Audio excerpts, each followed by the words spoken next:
The Tyranids and the Space Marines are getting or have received new detachments. This is good for their players, more choice, but it also comes with some downsides. There will be a bit of a power creep as their better, inverted commas, detachments get used more. This is something we already know from the Sisters of Battle playing at the end of the 9th edition of Warhammer 40,000. One good bloody rose can bring up the whole faction's win rate. So as long as you play that one style and that one detachment, the faction is powerful. But if you don't, well, the win rate then isn't recorded separately, so no one really knows. Detachments are only brought down in power. No one has ever been boosted in a balance patch to get specific detachment upgrades, only changes to army rules. And the nerf to the army rule, it's a nerf to the factions that are overperforming, but a nerf to the faction as a whole, and they're targeting the factions that have that one really amazing detachment. The other issue then is rules bloat. The thing we hoped wouldn't happen, but very much knew would happen. We have seen in the balance patch in September that there are new rules coming out to add to the existing rules to make the Death Guard perform better. The bloat I have more of an issue with are the stratagems. Now thankfully this is way better than 9th edition, where there were 30 stratagems to know for your army. Now you only need to remember 6 for your army, plus the core ones. But for your opponent, even if they know which army they are fighting, there are more than 30 stratagems they'll have to consider for what their opponent may do. Even without having the Space Marine Codex, Marine players may be using the Gladius Task Force to fall back and shoot and to move after you move. Or they may shoot back at you with the Unforgiven Task Force, or they might just all have a Feel No Pain with the Righteous Crusaders detachment. If all you know is that you're going to be playing against Space Marines, there are a lot of tactics to consider what might happen. So the Sisters, having only one detachment, with the expectation that this is all we're going to have for at least a year, they're going to become predictable. But as we get more detachments, what are they going to look like? For Warhammer's 40th anniversary on the 14th of October, there is expected to be an announcement of a release of some sort. I haven't been playing for 40 years, I've just been playing since the 2nd edition of Warhammer 40,000. In the past, these releases have been 40k battles between two factions, with minor heroes and some new models. The announcement is probably going to be old world focused, or be the introduction of yet another Space Marine Lieutenant, and some new Tyranid characters in a box that gives you a lot new models to supplement Leviathan, and it could be released alongside their codexes. But let's say the Sisters of Battle were getting a new model and a new detachment in that box.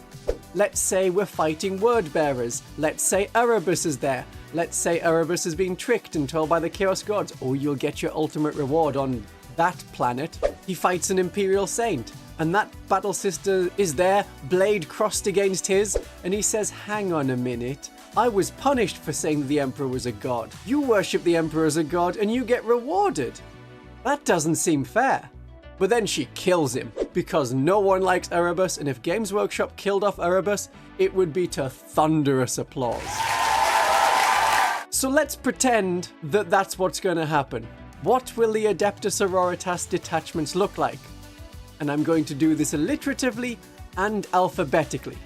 A is for Argent Shroud.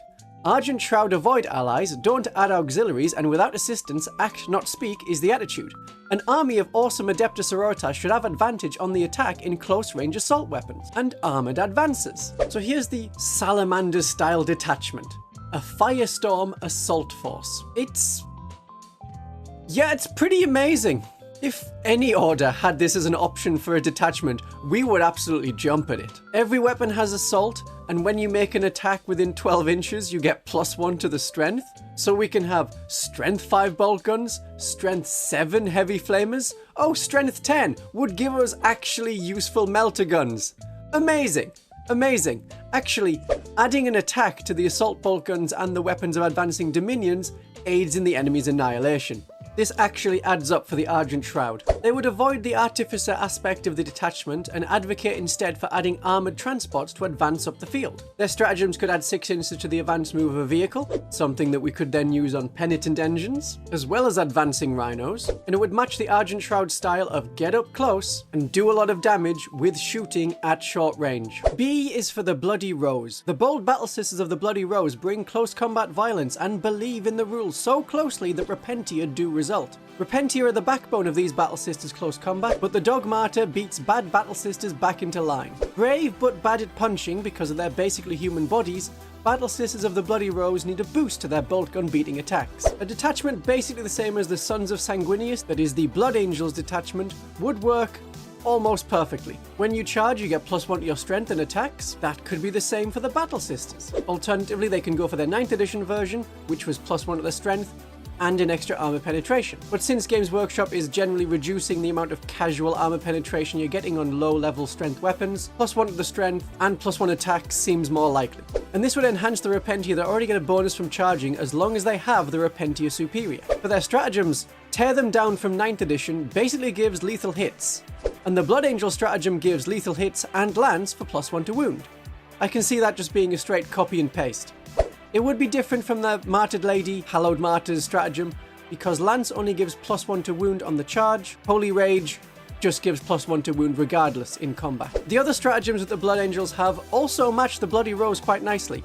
Angel Sacrifice, as soon as one of your characters is destroyed, you get to reroll all hit rolls against that enemy unit that killed your character. And being able to consolidate at 6 inches instead of 3 inches, as long as you're in combat with another enemy unit, maybe not the best idea for the Battle Sisters considering our weak toughness 3, but if you just want to hold an objective or deny the enemy an objective, that'll work. And considering there's some overlap between some of the different detachments that the Space Marines have, I see no reason why we can't just have Spirit of the Master also in the Bloody Rose detachment, which is a match for Only in Death Does Duty End that we have in the Sons of Sanguinius detachment. And for an enhancement, as one example, you could just copy from 9th edition again. Blazing Ire works very well for 10th edition. The Warlord and their unit would be eligible to charge in a turn in which they advanced. So we won't see Repentia being able to advance and charge because no characters can join them. So that is still something that they won't have that they previously had in 9th edition, but they will still get bonus strength and attacks on the charge. C stands for Sacred Rose. Why not? The Calm Collected with Celebrated Retributors and Celestians, they are the Sacred Rose.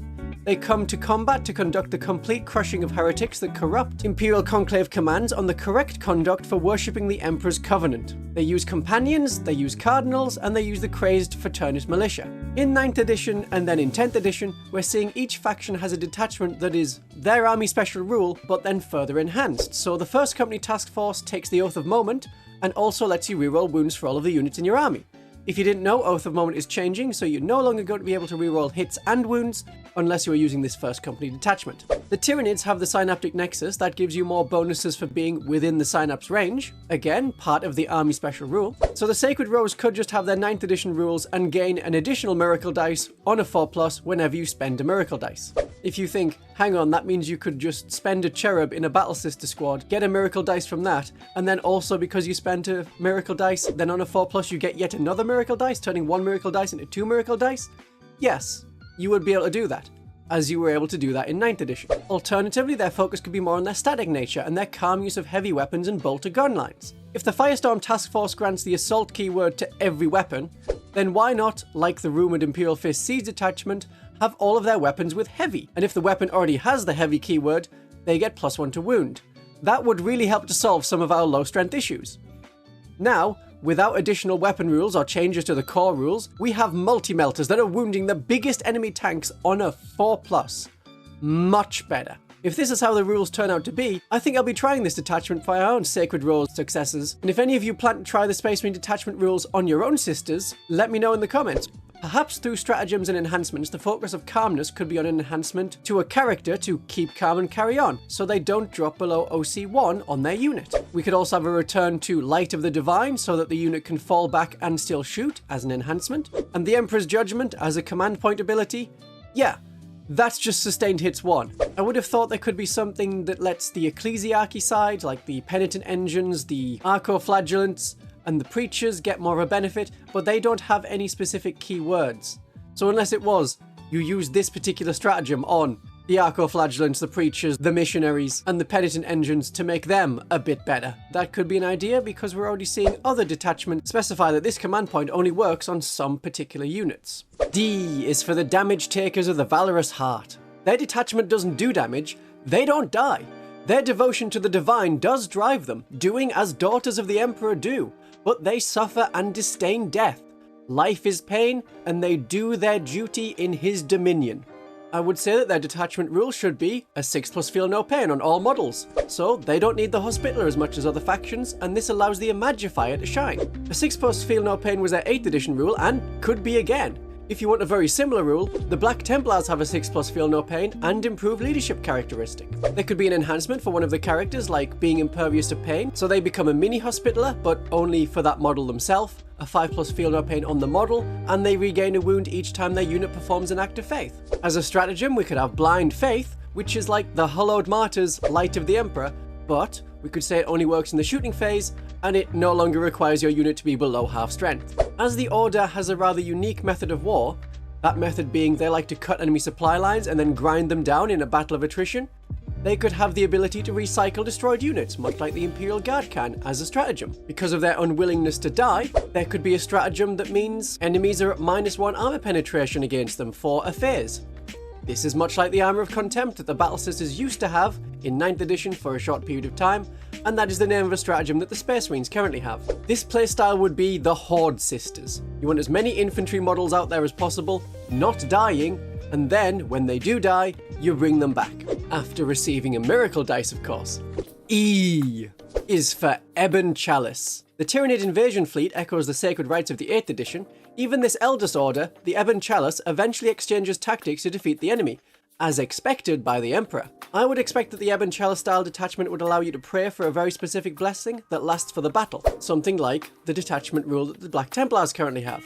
One of the options being a resistance to Psykers and a boost to anti-Psyker power, so that aspect of the Sisters could be explored through that. There could be lethal hits but on shooting only. We don't want to be overshadowing the Bloody Rose for combat. Or having the option to choose sustained hits, but again, only for shooting. Alternatively, much like the invasion fleet of the Tyranids, we could have sustained hits or lethal hits on everything in our army, but only against specific enemies. Naturally, unless the enemy was a horde, we would want lethal hits to take down those vehicles and monsters which our otherwise poor anti-tank isn't going to be able to deal with. That way, a miracle dice of a 6 to hit would cause a melter gun to go straight through the damage roll against most enemies. Lethal hits meaning that they automatically wound, the -4 AP meaning that they get through the armor of most of their targets. Combine this with the Triumph of St. Catherine and a Dialogus, sort of like how I suggest here, and you'll have a very effective tactic for this one order. One of their stratagems could be called Individual Prayers, and it lets a unit count as being under the effects of a different sacred rite. We've seen this as the Predatory Imperative in the Invasion Fleet. And the Ebon Chalice are the Guardians of a Dark Secret. Something like the Emperor's just ash in a box underneath the Golden Throne and the body on the throne isn't actually him. Something along those lines. So if you prefer, they could operate much like the Dark Angel's Unforgiven Task Force, and have an OC of 1, even when battle shocked, and have that across the army. Our leadership is lower than the Space Marines, so this is much more useful for our units than theirs. Finally, F is for the fatalistic fanatics of our Martyred Lady who fall in battle. They use the detachment we are fielding, Hallowed Martyrs. The feeling of players is that it fails to fulfill the fiery fury our fellow sisters felt in former editions, faltering at destroying even fragile vehicles of other factions. It feels bad to fall so far down the final tournament rankings. For other factions, more detachment options open. For us, this first detachment will be our only detachment for a long while. Games Workshop isn't showing off a massive variety of rules. The +1 to hit when below half strength isn't just a Hallowed Martyrs ability, it is also shared by the Crusher Stampede. So when I'm pointing at other faction detachments and saying, that, but for us, that is probably what the Battle Sisters detachments are going to truly look like. With the Space Marine Codex coming out, we could, in open play, try out a variety of playstyles for the Adepta Sororitas. What do you mean I've already made that joke before? The Imperium is stagnant, and I am bats.